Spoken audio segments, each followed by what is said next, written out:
Nagsagawa ng job fair Career Kuto ang Provincial Youth Development Office, katuwang ang Public Employment Service Office, Baler, noong Setyembre 13, 2025 sa Executive Building ng Baler Municipal Hall upang magbigay ng mas malawak na oportunidad sa mga naghahanap ng trabaho sa lalawigan.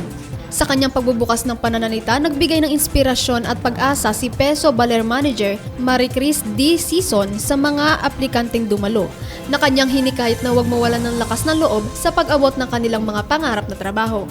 Nagpaabot din ng mensahe ng suporta si Binibining Danica Sison mula sa PYDO, na nagbigay diin sa layunin ng kanilang opisina sa pamumuno ni Department Head Benjamin A. Vidal Jr. na tulungan ang mga kabataan sa pagtataguyod ng mas matatag na kinabukasan.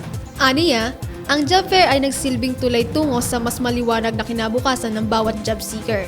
Bahagi rin ng programa ang Social Security System at Pag-ibig Fund na nagsagawa ng job fair orientation upang magbigay kaalaman hinggil sa mga benepisyong nakukuha ng mga empleyado. Samantala, 7 employer mula sa lalawigan ng Aurora ang nakibahagi sa aktibidad, kabilang ang mga Moreno Virtues Corporation, ASA Philippines Corporated, BDO, City Savings Bank, Agribank, Pure Gold, at JNT Express.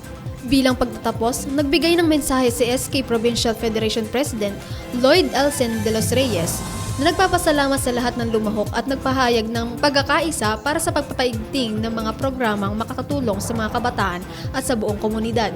Ako si Angel Mitres Manyo para sa PGN Action All-Out Serbisyo ng Kapitolyo para sa publiko.